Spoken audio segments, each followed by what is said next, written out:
has made it from North London through St Pancras to here, getting up at 1:30 hour in order to be with us, having done the news last night, Channel 4 News, and doing it again tonight. So it's, we're very, very grateful to him for making such an effort.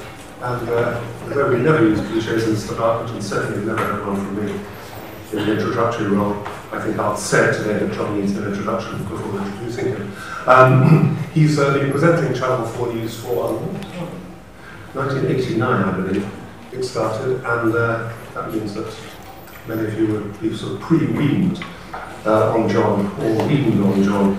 But there he is, he's probably the best known anchor in this country. He's done a lot of work overseas, he's worked in Washington, he's covered elections, he's hosted the election campaign here, he's won 3 of the Premier Presenter Awards, what's it, the Royal Television Society Award 3 times, and on it goes. It's a great honour to have him here, and which was very able to talk about I Know Not What, and then to take loads of your questions. We'll leave plenty of time for that. I'll just do what's allowed 40 minutes or so. John, you're welcome. Thank you very much, Peter. And of course, need to say the microphone falls off immediately. Hang on. It's a great honour to be introduced by Peter. You know, I mean, he is, you know, one of the great operatives of the golden age of print journalism, and I'm going to talk to you today about the golden age that we're all entering, and it really is a golden age, the best age ever to be becoming a journalist, unquestionably. Yeah.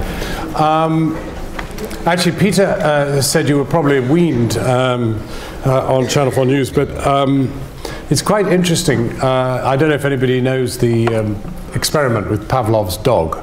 Pavlov's dog, every time you rang a bell, you fed the dog. And of course, if you rang the bell and didn't feed the dog still mustered plenty of saliva and slobbered and the rest of it. And quite a few nursing mothers have written to me and said that actually what happens at 7 o'clock is you get da-da-da, and that's the equivalent of Pavlov's bell. That's the moment when they feed their baby for the last feed before they put them down. So the bright colours in the television screen, ties, you know, circumstance, studios and the rest of it, kind of excite the child, and the music kind of reminds them that's the time of day. And then at the end of the news they put them to bed, and that's it. And so in fact we've got a captive audience of nursing mothers, so you can just imagine the breastfeeding that's going on and the rest of it. It's a funny moment in the day. So maybe you were breastfed in front of Channel 4 News, and that's a thought. It makes me feel that makes me feel extremely old. No, I do want to talk to you about the golden age, because I don't think people often realise how far we've come, how fast, and how fast we're going. I started in 1976 in television, and 1973 in radio. I still regard radio as the ultimate medium, although I don't work in it, but it is an absolutely fantastic medium, and it's come of age even in the digital age because of obviously all sorts of things like downloads and, you know, the iPlayer and the rest of it. And of course you can have the radio on while you're doing many other things. But my life has been in television, and when I started there was no video, effectively no video. A video was carried around on great spools that took often 2 men to lift, and then plonked onto a machine, and the video was edited by hand with a razor blade, and you cut it on what was called the slant. And to this day, if you edit in the United States, you edit in a room which is called slant. And nobody knows why it's called slant, but I know why it's called slant, because the videotape was spliced on the slant. And we were on film, and film was 16mm, and it had integrated sound, which was regarded as a huge breakthrough because the sound was on stripe along the side of the film. We didn't have double system where you had picture and sound on separate systems.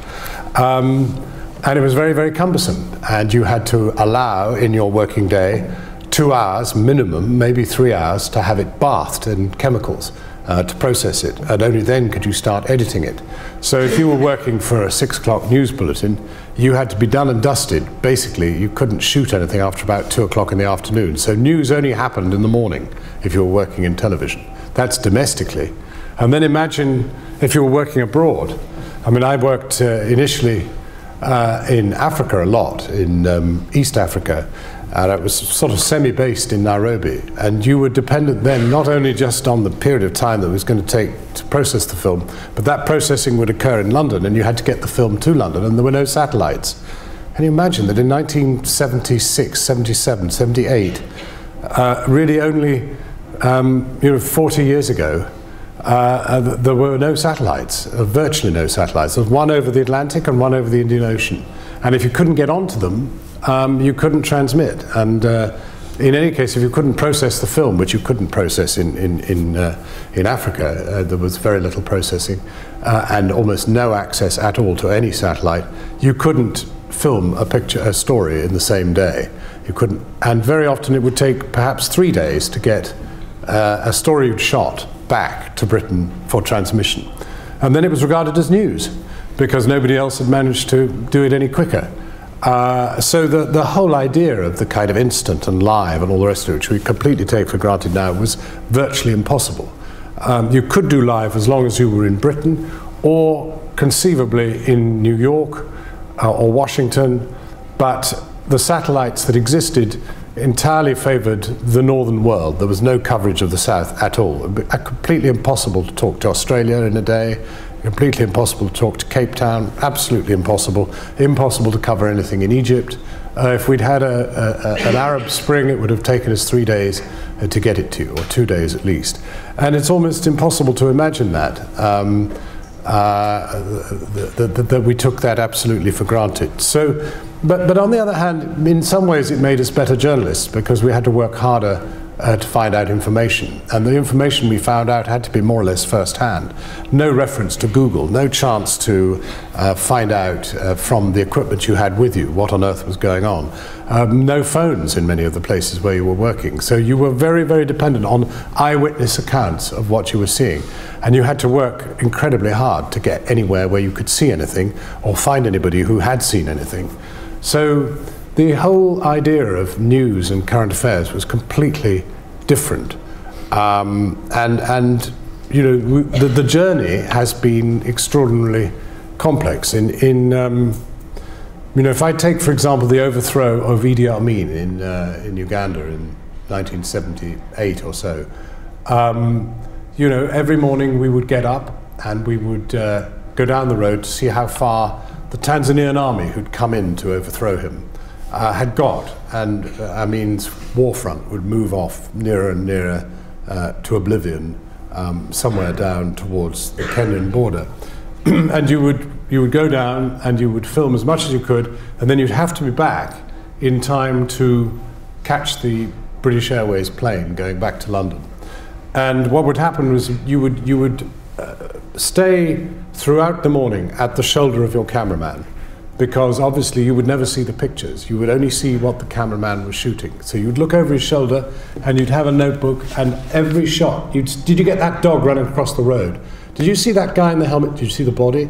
Don't go too close on it, because, you know, we won't be able to transmit it. Keep it wide, you know, so keep just face down in the mud, that'll do. That's one of Amin's soldiers dead in the water. And you'd make a note, body, dead, water. And then you'd carry on, and there'd be a tank moving further up the road, you know, a lot of dust flying off the road, and, you know, tank, dust flying. And you'd make these very, very detailed notes of everything that happened. And then when you got back to your hotel, of course you couldn't see the pictures, you would have to write something which would work with the pictures you'd seen. And you'd write in 2 columns. Every script paper was divided into 2. The script was on one side and the pictures were on the other.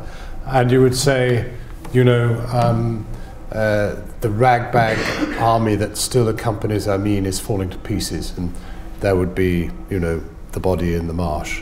And the Tanzanians have still got tanks moving forward, dust flying, the rest of it. And you try to keep the words to a minimum, but try to pin them very hard to the pictures so that it really felt in some way immediate. And it was an extraordinary skill, because what would happen would be that would then be boxed up, you go down to the plane. If you shipped it through customs and on the cargo, it was going to take at least another day to get it out of Heathrow. So you had to try and find somebody to bribe. And you would look around, you'd look at you'd look at the passengers. You'd never really try women because they would think, you were up to no good. So you'd try men, and you'd say, look, would you mind carrying this to London? And of course, it was pre-terrorism, so pre that kind of terrorism. And so nobody sort of thought you were trying to give them a bomb. They just thought you were odd. So you'd say, do you mind if you take this to London? It's film, and you can't open it. I can't show the contents, unfortunately, because if you did, it would expose it all. And so the person would either say yes, or they'd say fuck off, So then you'd say, look, what about kind of $25? And the guy would say, I'll do it for 50. So you'd have to pay $50 to the passenger to carry the film, and then you'd have to arrange with somebody in London. And how would you do that without a telephone? Well, I'll tell you in a moment. But you'd have to arrange with somebody in London to meet this person. So you'd have to make a note of what they looked like. Red-haired, scraggy beard, rather short, dishevelled, not very well-dressed jeans. And you'd go back down to the hotel switchboard and you'd say to them, could I use the telex? Well, nobody knows what a telex is now, but in those days, you could type on a telex, which would make a tape with holes in it. And it would somehow transmit itself back to London, and it would come out as text in London. It was very slow, but you could say, man on BA, red hair, scraggy beard, bad dressed, have paid $50, has package. And then they'd go to the airport and they'd look for this miserable chap coming out of, and sometimes the thing went missing, and days of work was lost. And but 3 days after you shot it, rather a nice report would end up on News at 10. And the editor would have had to slave over his Steenbeck, his twin-wheeled film editing thing, having got it out of the chemical bath. And he'd peer over your script, which would often not be even typewritten, because you were somewhere where you hadn't even got a portable typewriter. And the guy would look at the script, and it would say, body in marsh, and he'd look at it. And sometimes these editors were butchers, and sometimes they were artists. The butchers would say, that lasts 3 seconds, because you count 1 second for every 3 words. So I've written 9 words, so that's 3 seconds. So he'd just go like this, and that is 3 seconds. From there to here is 3 seconds. He'd just slash it and chuck it on. But, the more skilled ones would, shovel around and try and wiggle and with the wheels and the rest of it, and just make it perfect. But it would all be manual. It's just so incredible to think of this. I don't want to dwell on it, but I have, because I want you to know how difficult it was to work in television in those days. People like Peter had a better deal of it, because they could do more with their typewriters and with either reading the script over or telexing it. I mean, it could be done. But television was a real struggle. And of course, the result was that in many cases, a lot of stories just didn't get covered. It just wasn't worth trying. And there was no guarantee, if you sent anybody, that they'd ever manage to get anything back. So it was only very, very big stories which tended to get covered. Well, then the glorious thing of video appeared, and suddenly you were able to actually look at the material, and you didn't have to bath it. And so by kind of, I don't know, but I think 1980 was the first time that I ever used video. 1980, where are we now? 2012, that's 32 years ago. It's a pretty amazing thing to think that we've only had video, for really accessible video. And even then they were very big cassettes. I mean, they were that size. I mean, nothing mini, nothing like that. They were this. And so you could see what you'd done, and you could edit it, but it was incredibly cumbersome. And if you were in a war zone, the cameraman was carrying an enormous beast of a camera, far bigger than anything you see now. Some of them were emitting cancerous rays, and there are quite a few of the cameramen that I worked with have died since then of brain cancer. I say quite a few, but certainly 2 out of about a dozen. And the cameras had huge umbilical cords to a vast recording box. And if you imagine running about trying to avoid, trouble, it was very difficult. So there was there was the man with the big box, there was the umbilical cord, there was the camera, and there was the sniper. And it wasn't a good combination. So for a long time we actually stayed with film because it was so much lighter, even though it was so difficult. And I worked a lot in Central America on the Civil War in El Salvador and in Nicaragua and the revolution and the rest of it. And so we were still shipping material, but usually there was nobody else there. That was a great thing. There was very little other television there, so you had it to yourself. So you were still making kind of exclusives and the rest of it. And I think the first foreign trip I went on was with the Pope in Poland. And being a Polish Pope, going to Poland, where Catholicism is, a way of life, or was, because it was the only alternative way of life to communism. Of course, millions of people turned out, so it was a fantastic picture, and video really came of age in that moment. What we didn't realize was, of course, that video decomposed, that actually some of the most important stories in the early 80s began to fall apart, and that actually retrieving material from that era, from sort of 1980 to 1990, is very difficult. And that has not been transferred onto other systems has begun to perish. But again, we were still very short of links back to base. But the good thing about that period in Europe was that Eurovision was invented, and that meant that countries would share links with each other, and it was possible to bounce stuff from Poland into Germany, and Germany into France, and France into Britain. So it would come back here looking pretty grey, but it would get here on the same day, and you could do live. And so by the time, for example, that the Berlin Wall came down in 1989, and now we're talking only 23 years ago, by then it was possible to do live transmissions, and I did the news live from the Berlin Wall the day the wall came down. My colleague in those days, a guy called Nick Gowing, who operates on BBC World, was on the other side of the wall, and unfortunately he was on what we call a mini micro dish, and it was the first time we'd ever tried these portable dishes that you could bounce stuff from one area to another truck. And unfortunately he was upside down, and they never managed to correct the signal. I don't know why he was upside down. We had this debate. Is this so momentous a moment that we can afford to take our correspondent upside down, or should we just abandon it? I think we did take him briefly upside down because it was so important to hear from the other side of the wall. And then you remember how bad your journalism was in those days. I mean, how bad my journalism was. I remember walking down the Unter den Linden, which is this big sweep going down to the Brandenburg Gate on the eastern side, and saying to my cameraman, "Do you realize, old chap, within 10 years, these two countries, East and West Germany, could be one country." Within 6 weeks they were. I mean, I was 10 years out. And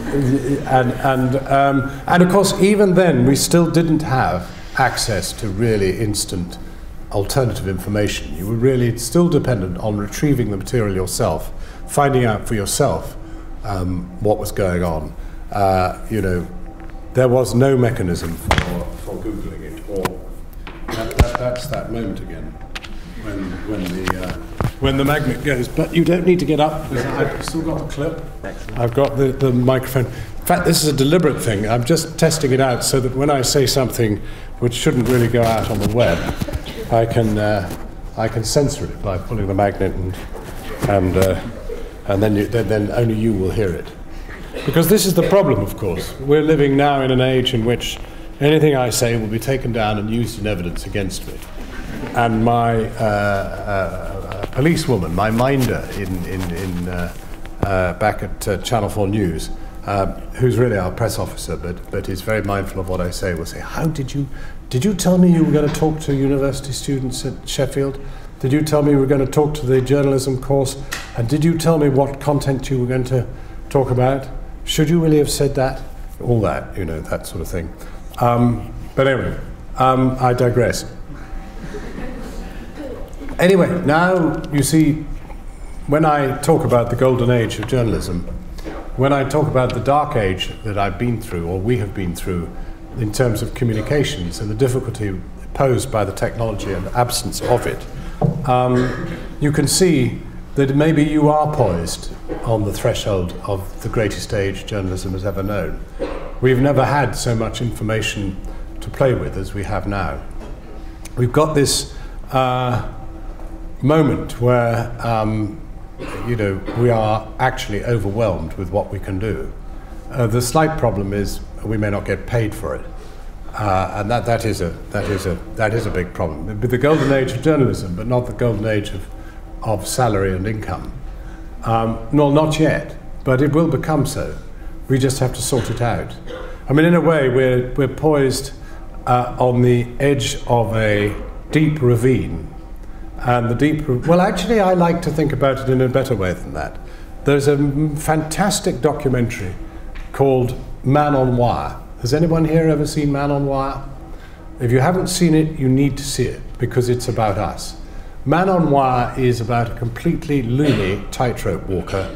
He's French, and he lives in the French countryside, and he decides he's going to tightrope walk between the Twin Towers. This, of course, is before they've been brought down by Al-Qaeda. So he's going to walk between the two towers in New York. He's never been to New York. He's never seen the Twin Towers. He has no idea how he's going to do it, but he decides he's going to do it. And the film basically tracks this ludicrous character who is very good at tightrope walking, there's no mistake about that, but he's not organizationally very hot. At any rate, he arrives in New York, and he has accomplices, but he has no idea how he's going to get the wire up the building without being spotted, i.e. the tightrope. And he has no idea how he's going to get it from one building to the other. There are these two extraordinary towers, which I suppose were certainly at least 100 feet apart, probably more, and were, of course, at least 30 floors high, probably more. So, but somehow they do get the wire up the building, and somehow they do get the wire across, and somehow he does find himself on the tightrope, looking down on mesmerized faces in the streets below. And they look up and they see him. The amazing thing is he's so inefficient, he doesn't take a movie camera with him, so there are only stills of him actually on the wire. But fun enough, when you see the film, although they fake nothing, you're unaware that you haven't actually seen him move. You've seen him lie down on the wire, you've seen him on one foot on the wire, you've seen him on the other foot on the wire, you've seen him with his hands above his head, but you've never actually seen him move. But you do see a series of not a brilliant system. I'm going to come up with a better system. What I'm going to do is stuff it through the hole here, and then that's it. You can still hear me. See, old technology sometimes. This is very impressive. It's a magnet in the restaurant. I thought, why don't we have those things? And now I know. But seriously, the reason I tell you the story of Man on Wire is that the two buildings represent the world we're in. There is old media in this building, which is us, the BBC, the Guardian, the FT, the printed word. And in the other building, there is Google, there is digital, there is life, there is connectivity, there is Twitter, there is everything.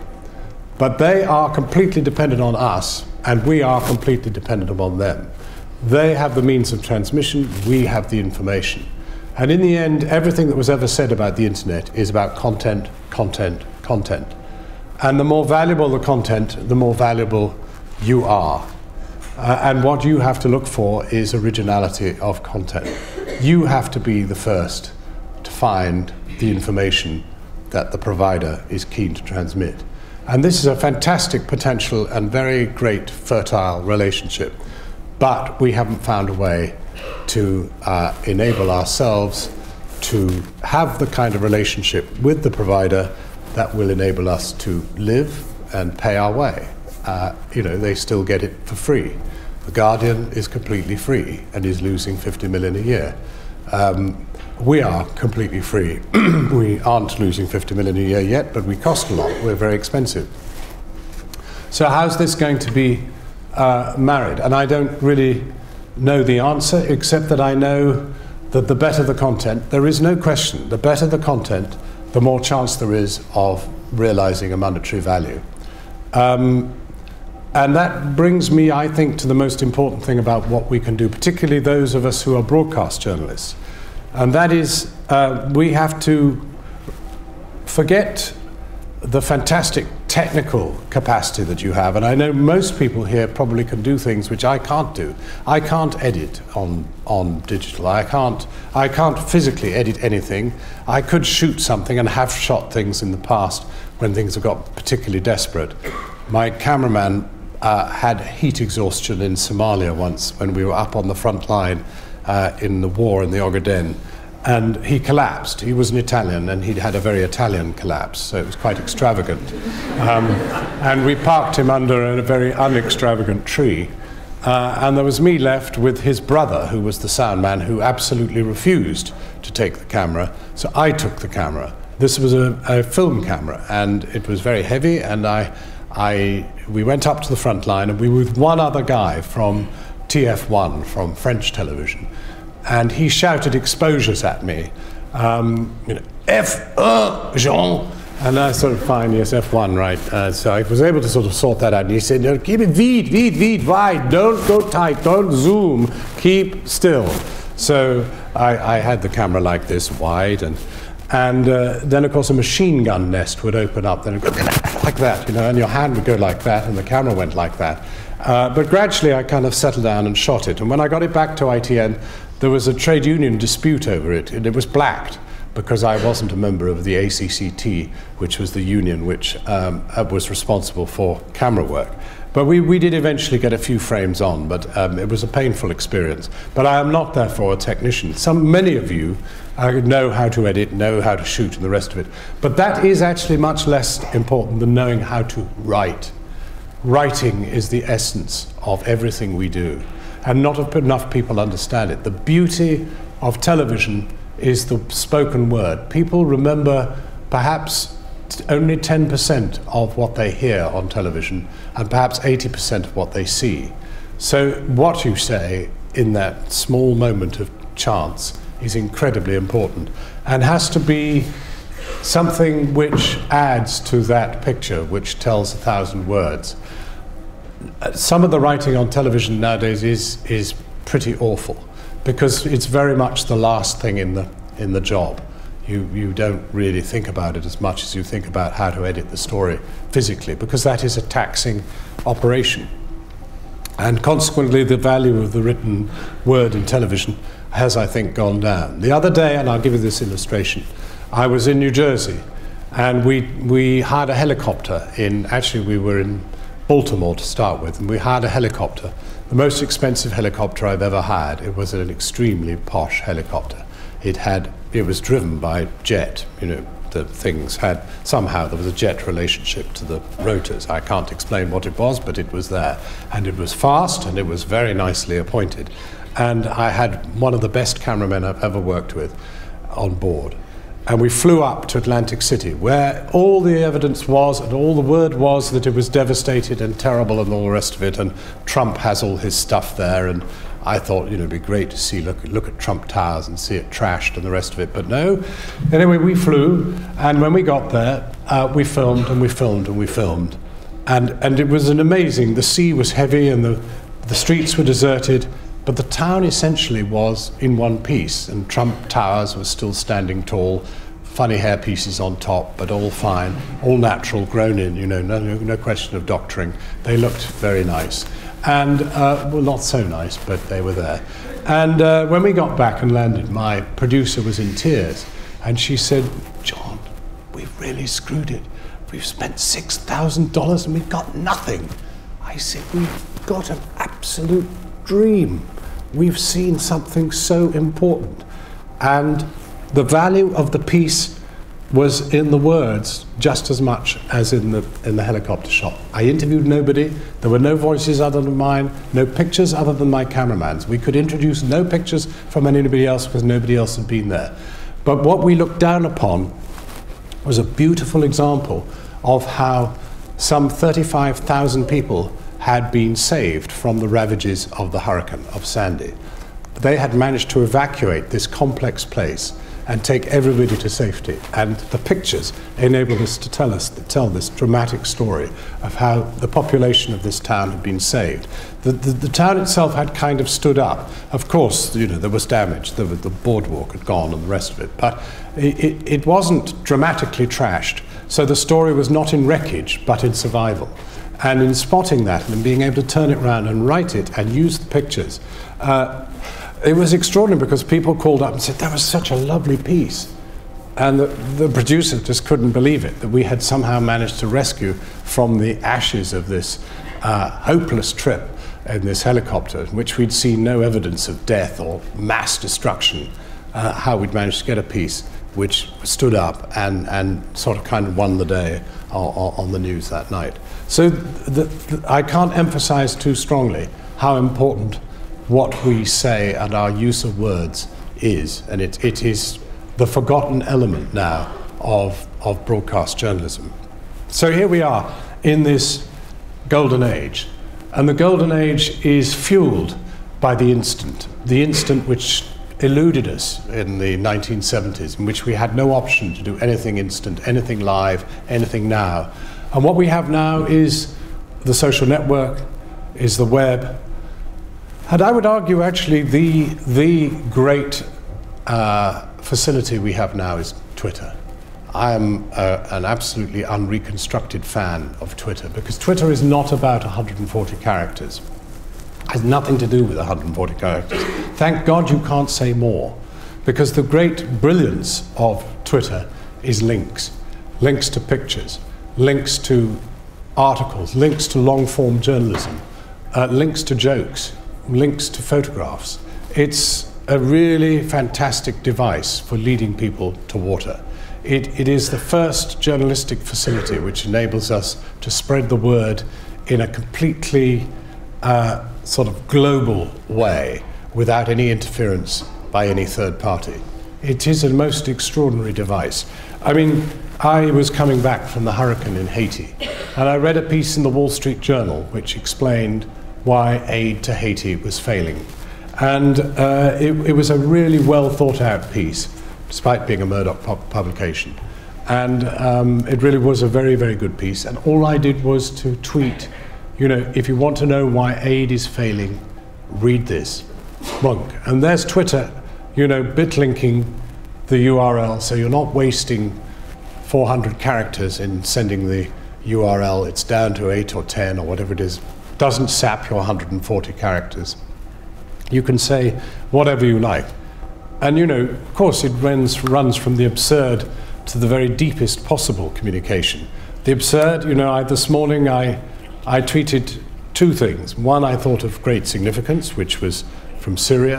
It was a government website which claimed to have supplied the United Nations with the names of 142 foreign fighters who they had picked up amongst the dead bodies of Syrians in their country. 47 Saudis, 11 Qataris, 6 Qataris and 11 Libyans.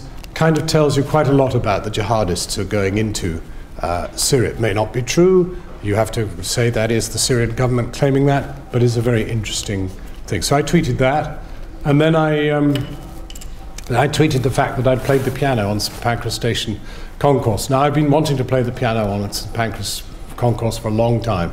I often go to St Pancras, have to go on the Eurostar or whatever, but the piano is always occupied. And there are two pianos, and they're usually occupied by really fantastic performers. Anyway, this morning there was nobody around, so I stole onto the piano in my bilious yellow cycle jacket, hoping not to be noticed. And I played for about 5 minutes, and then I tweeted that I had unleashed 5 minutes on the piano this morning, and hoped that I'd got away with it. And I think I did, because there was nothing followed it on YouTube, but be assured if somebody had caught it on a camera, they would have done. But as I came off the train, the man said to me, I missed you on the piano in St Pancras. I said, why, were you there? Yes, he said, I caught the same train. I've been following you on Twitter. I mean, shit, there was somebody in the same train, on the same, you know, having the same experience, you know, all the rest of it.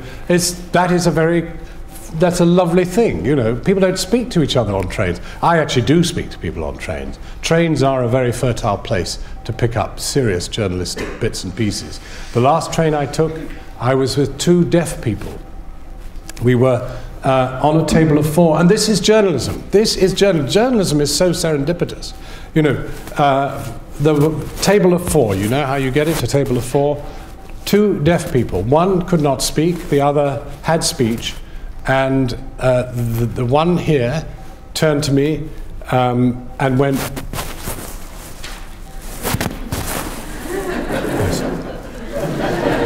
and the one there said, you know, he doesn't speak, but he can sign language and the rest of it. And we started to sort of talk, you know. She could lip read. And then I thought, I've got my Mac Air here. I'll go into 24 point and I'll start asking questions on my laptop. So I was able to talk to him through my laptop. You know, he could read and then he would say, you know, he would answer through her. So we had this triangular conversation. And I discovered that they were both victims of meningitis.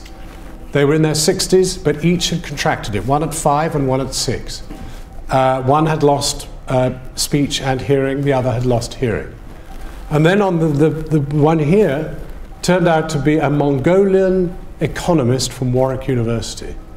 And suddenly I was having conversations about deafness, disability, attitudes, China, how it is to be Mongolian against a Chinese superpower, what it's like to be at Warwick University as an economist, how she saw the world in economic terms and the rest of it. And now there was no story here, but there was information which would provide for me at another time. Subsequent to that, it wasn't the last rail trip I took, it was a bit longer ago than that, but subsequent to that, I got charged with having to work on the Paralympics. And the deaf choir sang, and I thought of these 2 people and what they'd told me about deafness and music and the rest of it.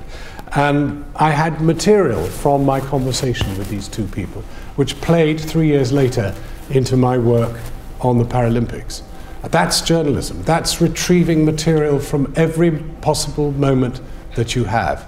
It's not an irksome thing, it's a thing about curiosity, inquisitiveness.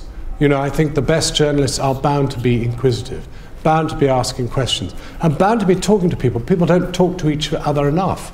Actually, some journalists can be very boring, alleviated enormously by talking to people and finding out who they are and what they do and where they come from. In our incredibly multicultural and diverse society, finding out where people come from is an incredible thing. On Monday, I went to Oxford because I sit on a board there at the Ashmolean Museum. And I was on the train with a Greek.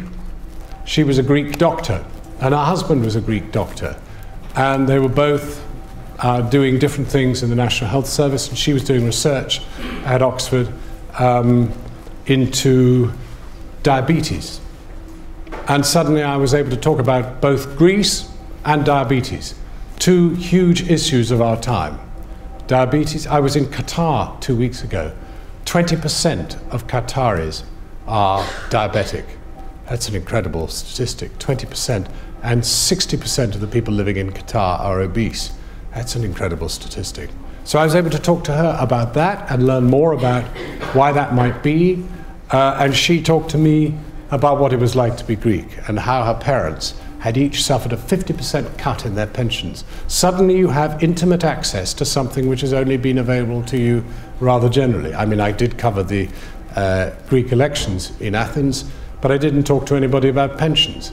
You know, so here is this holistic world in which we live, in which so many of us have become separated because we've got our earphones in and we are at our little terminals in our phones, on our laptops, whatever. We have to talk. So I'm urging a 2-fold assault on words. 1, the words we write in our reports. 2, the words we exchange with each other. Real words, verbal, 3-dimensional words, not words just transmitted through the phone or the laptop in the written or the sound form. It is a really, really exciting time to be alive, to be a journalist, to be a trainee journalist, to be looking to the future, because we'll get it in order. At the moment, we're completely bombarded, overwhelmed. How do we use all these devices and the rest of it? How do we harness it to become ace communicators who will pick up a salary, pick up an income, pick up a life, and become, you know, people who shape the society in which we live? Because we have influence. You know, once upon a time, when I was 15, I wanted to be a Tory MP. I'd had a very sheltered upbringing. And then I realized that I was better at talking about it than doing it, and so eventually I went for journalism. And now, the truth is that journalists have more power than backbench politicians. If you want to influence the way the world evolves, if you want to change the world, journalism is the route through which you do it. Not prejudice journalism, but truth journalism. Sometimes, you know, prejudice, well, all of us have prejudices. You know, there is nothing neutral about journalism. You're a woman, I'm a man. You know, we will see things differently. And we need to report them differently. And that's why we need diversity in journalism. Channel 4 News has signed up to the Broadcast Magazine commitment to try to expand the number of women experts on television. There's a very good piece in the Guardian G2 today about women and the media, because the fact of the matter is that although women operatives have expanded greatly in the media, the truth is the media still highlights the words of men more than women. Of course, what's interesting about television is you ring up an economist, a woman economist, and you say, we want to talk tonight about the public sector borrowing deficit. And she will say, well, public sector borrowing requirement, yes. It's something I've written about, and I certainly know something about it, but it's not my thing, you know, that's not my real specialty. And to be honest, no, I don't think I'll come on, thanks. And you ring the man, and he will say, the male economist, public sector borrowing requirement, not really my thing, but I've written about it, of course I know about it. What time do you want me? And, you know, that is the difference between men and women. Men favour bullshit. Women less so. That's a fact, it's an inescapable fact. And can't do anything about it. Maybe as life evolves, women will indulge in more bullshit. But basically, men are into bullshit. And we've got to get less bullshit on the air. And that's why you're where you are. And that's why you have a better chance of making it in our brave new world, in our fantastic golden age of journalism, than anybody else. And you're at Sheffield, which is a pretty hot place. So I'm very grateful to you for indulging me with your ears. I'm now open to your questions.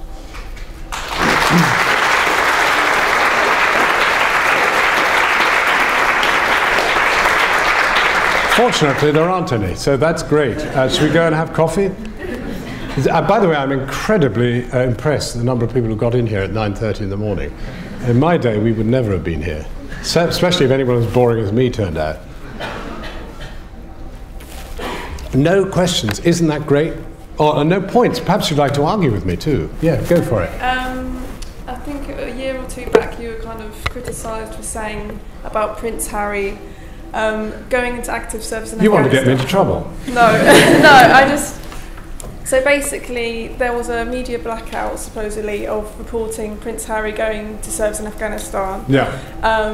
And the media kind of respected it, but you were kind of outspoken when the story came out about you didn't think the media should have respected that blackout, so why? Well, this was a very micro story, but which of course was made into a macro issue.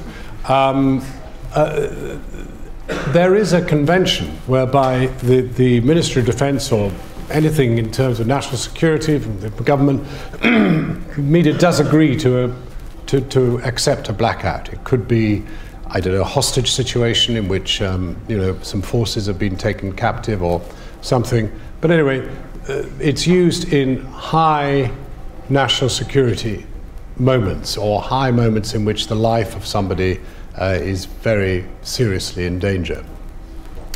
And the truth was that this was not one of those occasions. I mean, I'm a great fan of Harry and the rest of it, that isn't a problem. But the fact was that the fact that he'd gone to Afghanistan was not a matter of national security. It was. I could see that it might be important not to keep his presence there public, but the fact is, he went the other day and they told us immediately. So I'm afraid to say, I won. I won. The fact is, it was not needed. It didn't need to happen. And it didn't happen this time round. Sorry, you want? No, but do you think that because he was the prince, that he would have been a target that could have endangered the other people that are working alongside him, the other soldiers? Well, in a sense, that's not our problem. I mean, they have a choice as to send him or not. But it isn't. You know, the war will not be won or lost by whether any particular individual is there or not. The lives of a number of people might be won or lost in their normal action. I think. Well, I don't regret. I don't regret. Je ne regrette rien. And now I will be fired. Then it's your fault. Somebody was up there. I saw something. Green, yeah. How can you regard radio as the ultimate medium as opposed to TV? Well, I think the pictures are better on radio. To be honest, I think, you know, your imagination can be led on the most amazing journey on radio. I don't know if you ever listen to radio plays. They can be fantastic. People listen to them in the car sometimes, that sort of thing. Podcasts. But I think it's because it is consumable in any circumstance. You can be cooking, fishing, standing on your head, doing yoga, whatever it is, and you can still be absorbing, and that's something.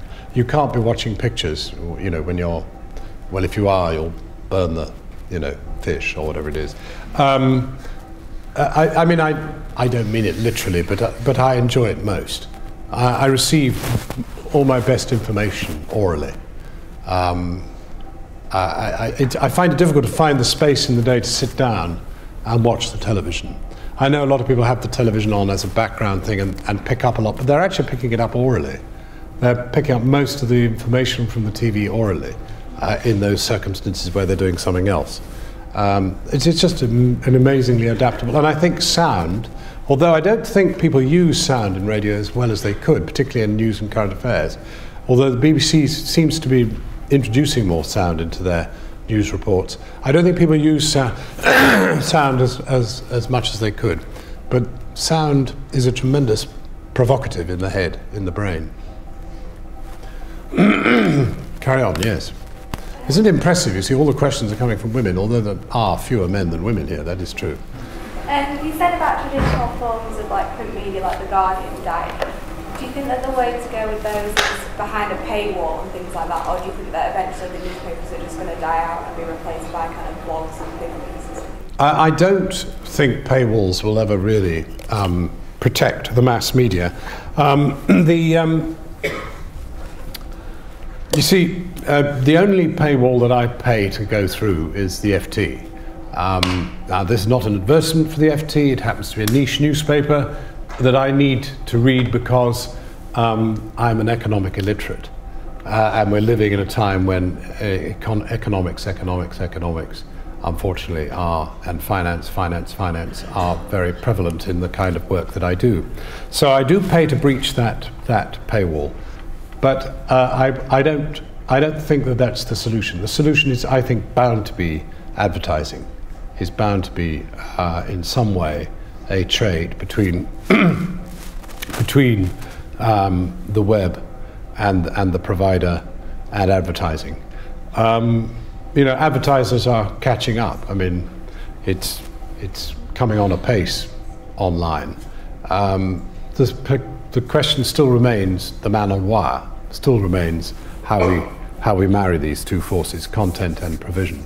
But I think advertising is going to always be the key. People will always want to sell something, and they'll have to pay to sell it.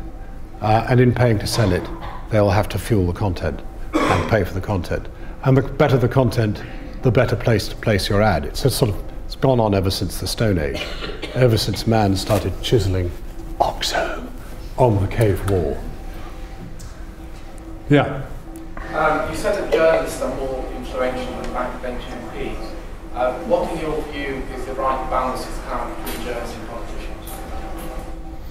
Well, that's a very complex question. The right balance power between journalists and politicians. Well, I mean, journalists clearly have an obligation in any democracy to report the works of the politicians and the way they impinge on the community. I think the difficulty at the moment is that the politicians are behind the curve in the information age. I mean, it's a pretty amazing thing to have a parliamentary system which is almost totally inaccessible to the new age of digital communication. It's available on television, but the television only deals with very limited action. You're only allowed certain shots. You're not allowed to edit them in certain ways. So you have no way of honing in on a particular member. You have no capacity to deploy what the digital age provides, which is the possibility of asking your own access to your own MP within the House of Commons. You know, you can ring him up, you can send him an email or her an email, but you can't see what they're up to in the House. How did they vote in that moment? Does it come up when they vote? Does it come up on a website? Can you see Arnold Scragweasel, MP for Darlington North, voted yes? Not in that instant. And you should be able to say, you should immediately be able to bang off an email and say, here, Scragweasel, why did you vote yes? I elected you to vote no. The democratic process has not in any way, I think, yet caught up with who we are and what we can do. I mean, it does seem to me quite extraordinary that MPs still troop through a lobby and are counted one by one instead of pressing a pad sitting in their seats. And the idea that they should be in a chamber that is a sword and a half from the person on the other side, that's not the digital age. We're together. We're in a great horseshoe of opportunity in which we're all equal, and many of us pine to work together to improve the world in which we live. And yet we have designed in front of us something which was set up in 1343 to enable people to argue with each other across this sword and a half's length, one from the other. That's not life. I mean, so is it any wonder that the politician and the journalist are not on an equal footing? The journalist has absolute capacity to reach out to both his or her constituents. We have more power to reach his or her constituents than the MP does. That's ridiculous. So the right balance would be for MPs to devise a mechanism for existing in a political sphere that was accessible to all. And as it doesn't, then I'm afraid at the moment the balance is out of kilter. So the balance could be redressed. But I suspect, as you're the head of the department, that what you're really trying to get me to do is to discuss Leveson. Were you? No, I was trying to get you to write my lecture for Friday. Well, I don't know. I mean, I've talked a lot of guff. Men do bullshit. I've said that already. No, I don't particularly want to talk about Leveson. I mean, you know me, I'm completely neutral on Leveson. I mean, it's difficult, isn't it? Because we're in this unusual situation where on Thursday night, I will have to do some dispassionate interviews with people on both sides, and yet I'm bound to have my own personal opinion because I'm a hack, and this affects hacks. And it's an exciting moment. It's an exciting moment. Very. I had to give evidence at Leveson. That was an exciting moment. Very intimidating. Very nervous. Very difficult. Nice guy, I liked him.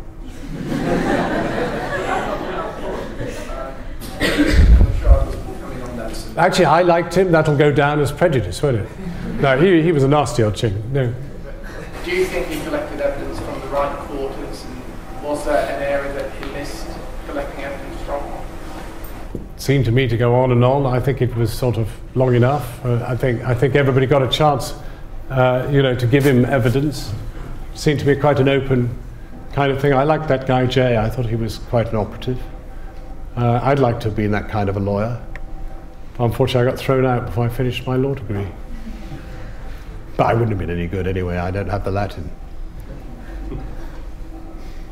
Yes? What would you say is the pinnacle of your career so far? Goodness, being here is one of them. I don't know. You kind of scale a pinnacle every day of your life. I mean, in terms of, you know, getting to grips with things. I would say that it was a very long time ago. You know, every working year as a journalist, you think you've reached a pinnacle. And if you don't, you should sort of give up, really. I would say I see myself as a reporter more than as an anchor, and my reporting has been a lot better than my anchoring. I mentioned that I'd been sent to Central America, and in the time that I was sent to Central America, which is in the aftermath of the assassination of an archbishop, Archbishop Romero, there was no other media there, almost no other media there, and what we saw was something truly terrible.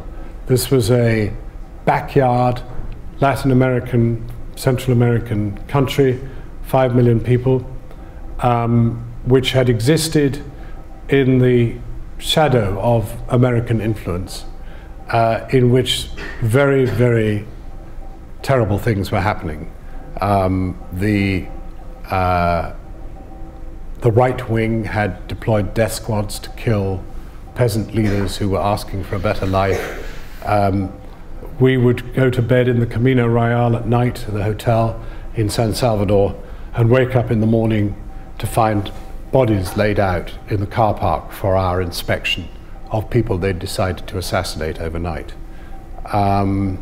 You would drive down the Litoral, the coastal road, and there would be 12 corpses and their heads would be laid out neatly on the other side of the road. It was mayhem, real shit. And I feel very privileged to this day to have been somebody who was able to transmit that to a wider world. But of course, you know, sensitivities and the rest of it's hard to show dead bodies on the television and the rest of it, but nevertheless, we got away with it. Yes? You and the rest of the Channel 4 team have like really active Twitter accounts. So I was wondering, when you're researching for the news, do you still rely on sort of traditional ways of getting the news, or does social media play an increasingly big role?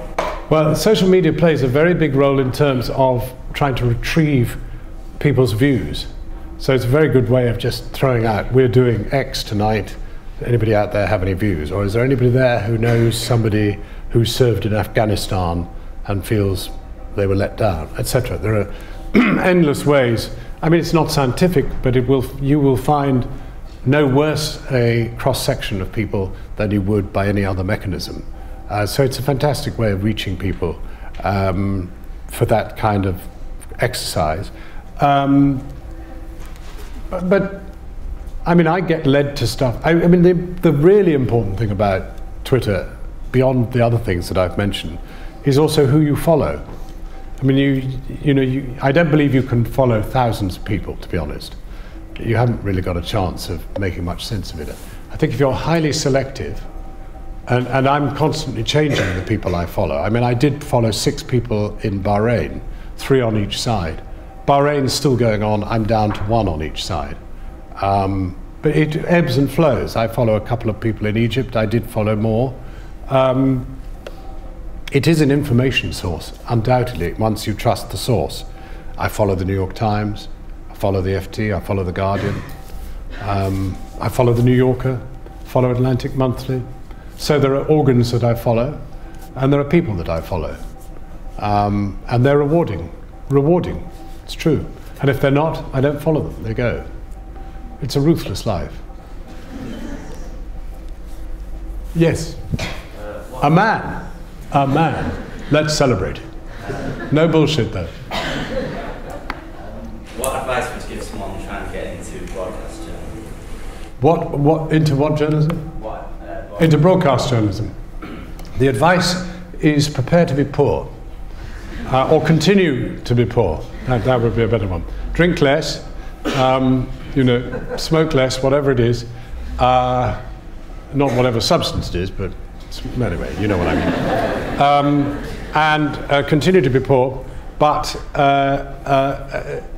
as whatever work experience, whatever internships, whatever you can get, even if they're free and exploitative, the issue is that A, you will have an opportunity to do something which sets you apart. I'm thinking of a student who was here last year, who's been with us this summer.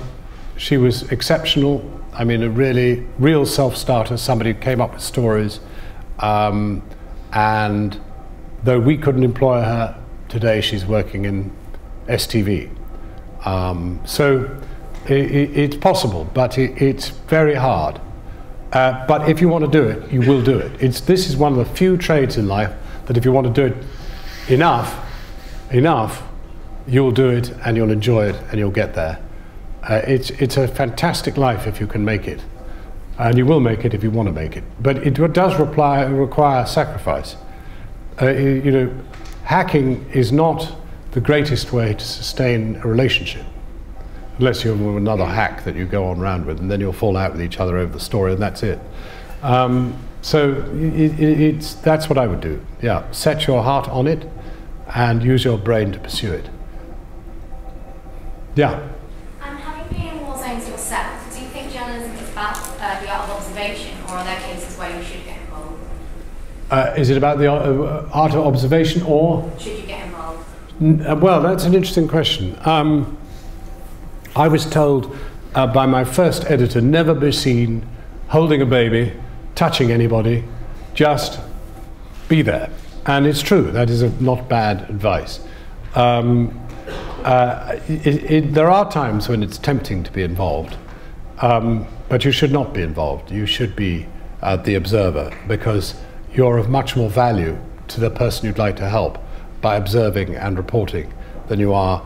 That is, unless you're in an absolutely life-saving situation. I'll give you one interesting example. I was sent to New Orleans for the terrible Hurricane Katrina disaster, one of the worst urban disasters I've been to. As you know, FEMA, which was the federal system for dealing with disasters, completely failed, totally failed. We set off from London upon the first breach in the sea wall in New Orleans, and the flight, you couldn't land in New Orleans. You had to land in Houston, which was a good run away. We left the office, I suppose, an hour after the first breach. Caught the plane to Houston, and within about 18 hours we were on the ground entering New Orleans. We had meanwhile got hold of a flat-bottomed, fan-driven boat from Florida and had it driven to New Orleans. So when we arrived, it arrived, and we got in the boat and we started filming. And we very quickly realized there were no boats. Nobody had got any rescue apparatus going. There were helicopters.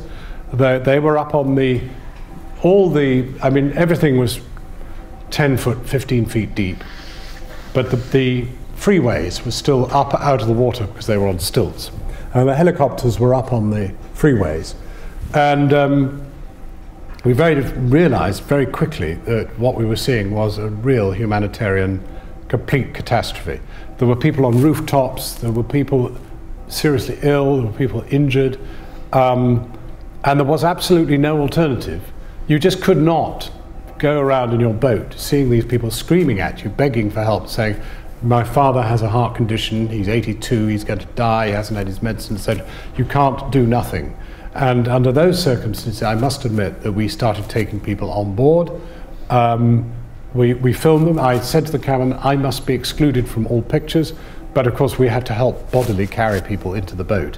And then we took the boat to the slipway up to the freeway, and we sent the people up on stretchers to the helicopters and away. I mean, you know, there were other people beginning to do the same thing, but you couldn't just stand idly by because there had been a catastrophic institutional failure in providing any rescue.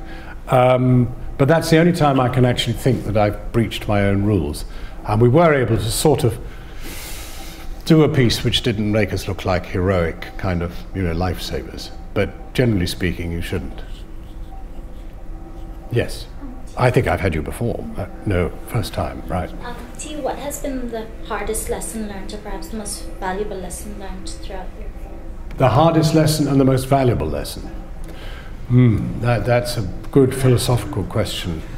The hardest lesson is, I think, to remain rooted, to remain who you are, and not allow yourself to be distanced by the job that you do. You remain who you are. You remain the person who cries, you remain the person who laughs, you remain the person who makes naughty jokes, you remain the person who feels passionately about particular issues, and you offset your feelings against what you have to do, which is to take a dispassionate view of what you're doing. We're never going to be neutral, and I said that before. But we can be objective. We can try to be objective, and we need to be objective as much as we can. But we have passionate views. We are political animals. We feel things. But we mustn't forget who we are. And it's very easy in television, particularly, to forget who you are. You know, people come bounding up to you and they say, "Oh, I do like your work," and you think, "Isn't that great?" You know, but it isn't. You know, that's why I ride a bicycle. You know, that really does keep you rooted.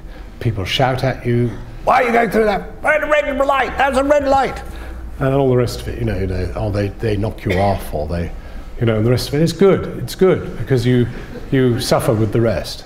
You know, cycling is now a mass indulgence of suffering, and it's good to suffer because one day we'll win. One day people will realise that cycling is a very, very good idea and could save the planet. But I mustn't say that. I mustn't say that because I'm completely objective about all transport matters. I like big gas-guzzling cars, you know, all that. I don't actually, but, you know, there it is. I'm prepared to accept that people do. But that's the hardest. And what was the other question? Most valuable. Well, maybe they combine together, you know. Maybe they're both rather important. Maybe they are the same answer. Most valuable.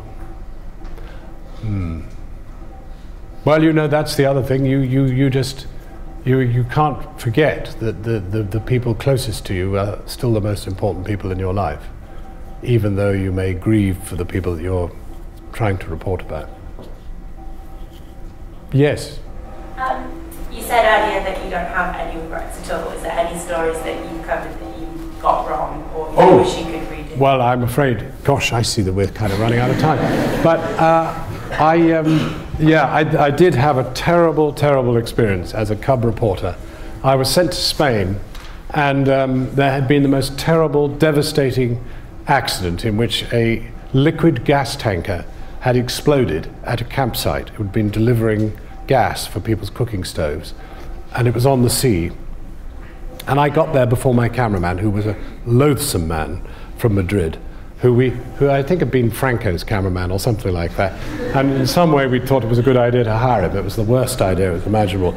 But anyway, he was late, and I got there early.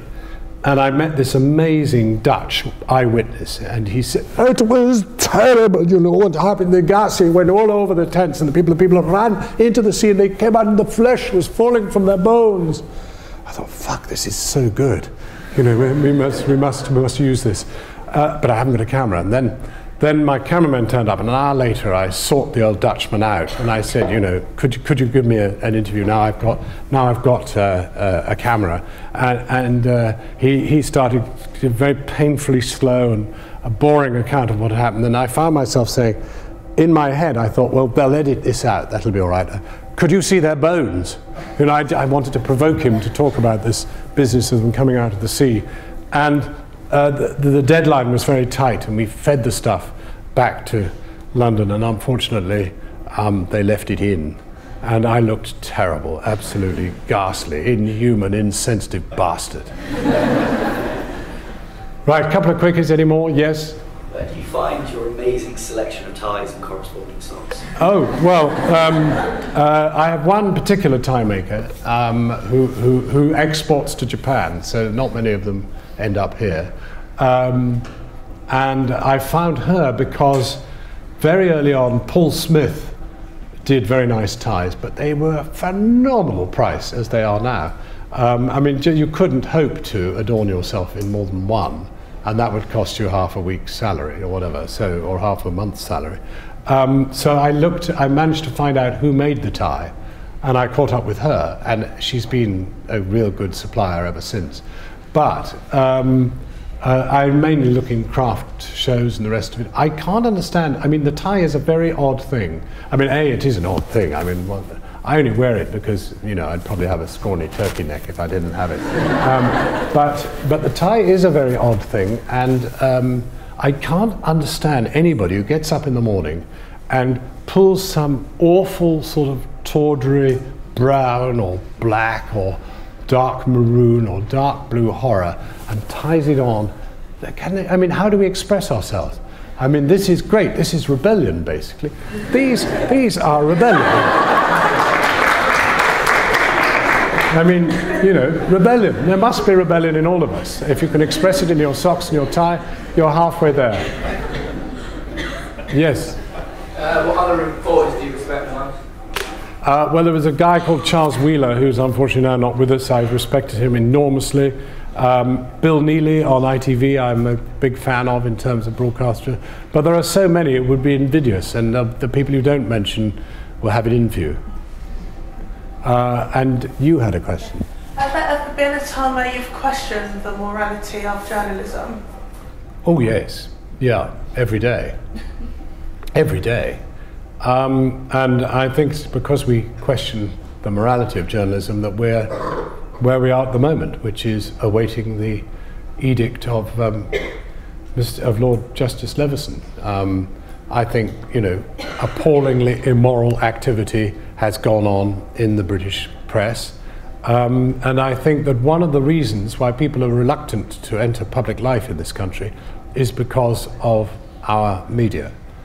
I don't know a media anywhere in the world which does quite what our media does. And yet, you can still be Cyril Smith and survive. Amazing. And die unmolested, having molested so many others. Amazing. Amazing. Strange stuff. Very strange. I think Thursday's going to be a very interesting day. Very interesting day. That's the day it comes out. Do you think I've had it? Have I run into the buffers? Anything for your trade. Yeah, we better leave it there because it could go on for ages. Anybody got a desperate question they need to ask? Anybody, the last question? No? You've got one. Okay. Oh, you asked the most difficult question in the beginning, and you're not going to end with the most difficult question in the end.